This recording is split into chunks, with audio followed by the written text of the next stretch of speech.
Senate Committee on Commerce, Science, and Transportation will come to order. Today we are having an executive session, which I'd like to talk about that business we are considering today. This morning we will be considering several nominees to fill positions at the Amtrak Board of Directors, the Surface Transportation Board, the Communication for Public Broadcasting, the Marine Mammal Commission, and Coast Guard promotions. First, we'll consider 5 nominations to the Amtrak Board of Directors, each of whom will bring a strong expertise to Amtrak governance. Amtrak is essential in its transportation for both our rural and urban communities across the nation. In the state of Washington, Amtrak's long-distance service of 15 communities such as Wenatchee, Pasco, and Centralia, and many others, are key to our transportation alternatives. Washington is a significant beneficiary of these routes, with 43% of the Empire Builder riders and 50% of Coast Starlight riders getting on or off at stations in Washington or stations in Portland, Oregon. Thankfully, every single Amtrak board member we are considering today has committed to continuing and supporting Amtrak's long-distance service. At the hearings, we pressed for the need for Amtrak to improve its hiring to get all routes operating at pre-pandemic levels. After pressing the nominees in Amtrak, they have made progress. The company has hired 404 employees in October, up 33% from the monthly hiring average of last fiscal year. Important to Washington State, Amtrak hired the crew members to restart one of the Cascades round-trip services to Vancouver, British Columbia that has been shut down for far too long. However, more needs to be done, which is why I secured commitments from every one of the Amtrak nominees to hold Amtrak accountable for executing their workforce development plan. Next, we will consider Robert Primus to be a member of the Surface Transportation Board. The Surface Transportation Board provides a critical role in overseeing the freight rail industry, which is currently struggling with ongoing nationwide service issues, and Mr. Primus has held the industry to that account. For instance, next week, the board is holding a hearing on Union Pacific's skyrocketing use of freight embargoes, which have increased over 3,000% since 2017.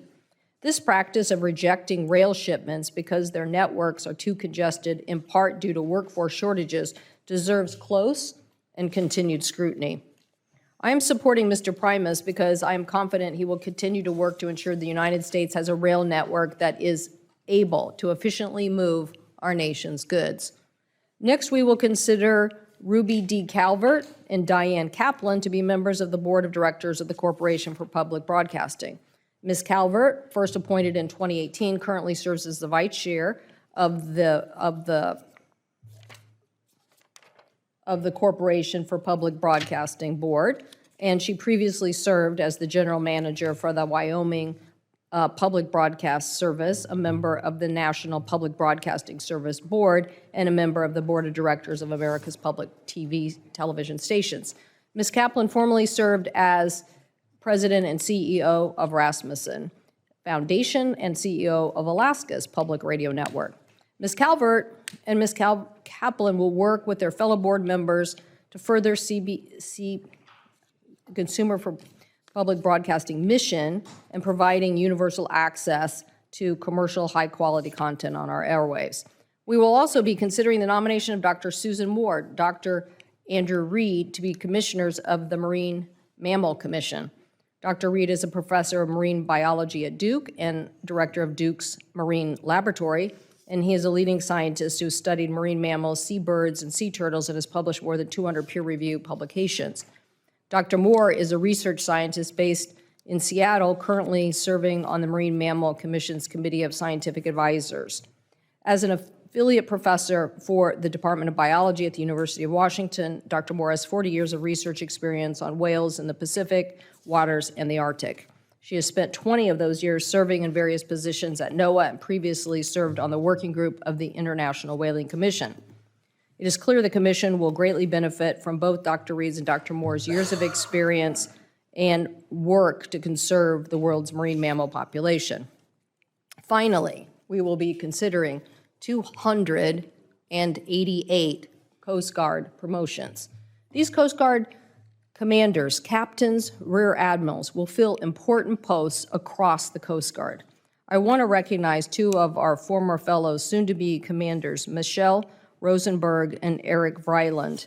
Michelle made contributions to this committee and to the Coast Guard, including the ballast water reform legislation to improve vessel traffic management and policies to support Coast Guard families. And Eric helped to usher in the Coast Guard's first woman commandant, working tirelessly over the last year on our Coast Guard bill legislation. Before I turn things over to my colleague, Ranking Member Wicker, I'd also like to, at this moment, just in case we don't get another chance, recognize Senator Blunt for his service to this committee and to the Senate. Senator Blunt, you have left an indelible mark on this committee for several reasons. Most visibly, this beautiful committee room, and it's been restored to the aesthetic and equipment that is, you have the historic aesthetic, but the modern equipment that has made this dais probably the best dais in the Senate today. To commemorate your work, we are working on installing a plaque so that members and visitors in this room will know that you led the charge in restoring the grandeur of a 1908 room while making it functional for the 21st century. So we thank you for that. But it has been a privilege to work with you on a number of important legislative efforts, including the Aviation Subcommittee and your efforts on making sure that we make progress to the American people, including the CHIPS and Science Act, and the Air Grant Program, which will hopefully be fully funded to usher into the Capitol an executive branch a new generation of technical experts to help us on safe aviation policy decisions in the future. And you've been a great champion for Manufacturing USA, which I greatly appreciate your work in including that as part of the CHIPS and Science Bill.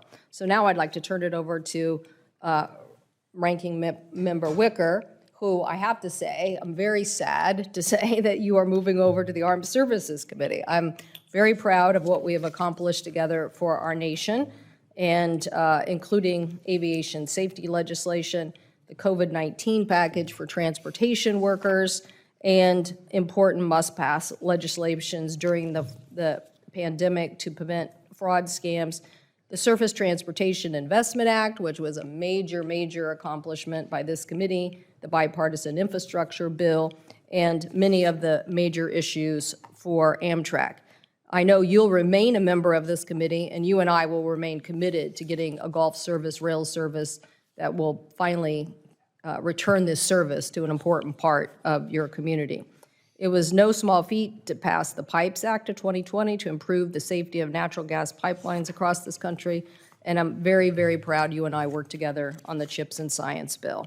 We still have a lot to do in finishing the USICA conference and Spectrum for the FCC, the Coast Guard authorization bill, which is moving through our process, but I can't say enough about the working relationship and accomplishments of what we've been able to do together, so thank you for that. Well, thank you, Madam Chair, and I'm glad you made it clear during your remarks that I will not be leaving the committee.